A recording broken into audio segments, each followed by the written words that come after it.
Hey, how's it going, guys? This is Juan from the Two Brothers Real Estate Team, and today we're going to be talking about all the things that you should be looking for when buying an older home.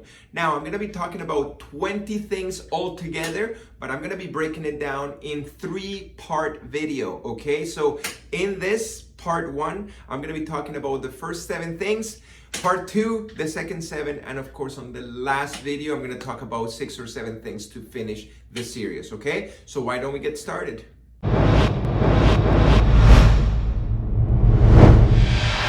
Okay, so let's look at the first thing that you should be looking for when buying an older home. And that's, of course, previous renovations. Of course, it's very important to have a look at the renovations that have been done because we want to make sure that the contractors did not cut any corners when making the renovation, okay? So the way to check and see if everything is well done is to make sure that you hire a home inspection, especially when buying an older home. Now, if you still worry about it, I would probably actually hire a structural engineer to do the inspection also. All right, guys, the second thing that you should be looking for are cracks, especially on the walls or the floors, as it actually may be a sign of structural or foundation problems, okay? Now, where do you see cracks mostly? In areas with lots of seismic activities, okay? Or where there is soil moisture or unstable bedrock.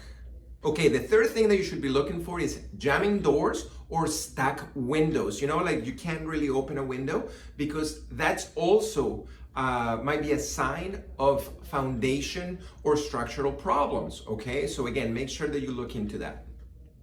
Okay, the fourth thing that you should be looking for is, of course, single pane windows. So, of course, older homes have that single pane windows, which is as good as maybe not having even a window, okay? So, of course, make sure that just be aware that you might want to replace those into a double or a triple pane windows. And even though it might cost you quite a bit of money to fix those problems, in the long run, it's definitely gonna pay off by saving on energy, on the energy bills, okay?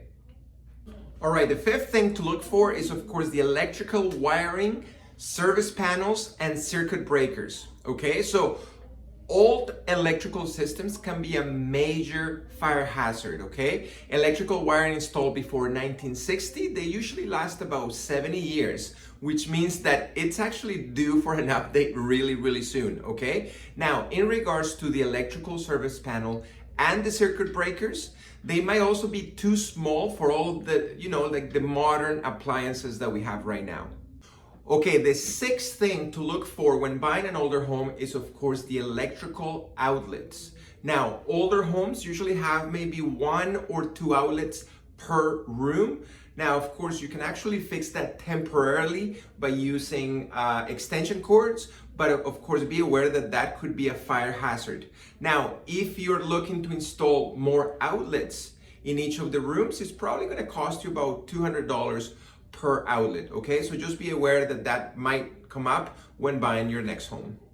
All right, guys, let's talk about the 7th thing that you should be looking for when buying an older home. So the 7th thing is watch for lead paint, okay? Now, of course, I suggest that you actually invest in lead testing since lead paint can cause serious health problems, okay? Now, in Canada, the first legislation to regulate the lead content of household paints came in 1976, okay? That means that any home that was built before 1976, the chances of that home using paint with lead is really high, okay? So again, I really encourage you, if you're buying a home that was built before 1976, investing in lead testing, okay? So this is it, guys, for the part 1, the first 7 things to look for when buying an older home. Watch out for the next video because, of course, I'm gonna talk to you guys about the next 7 things to look for when buying an older home. Besides that, guys, have a great day and I'll talk to you on the next video.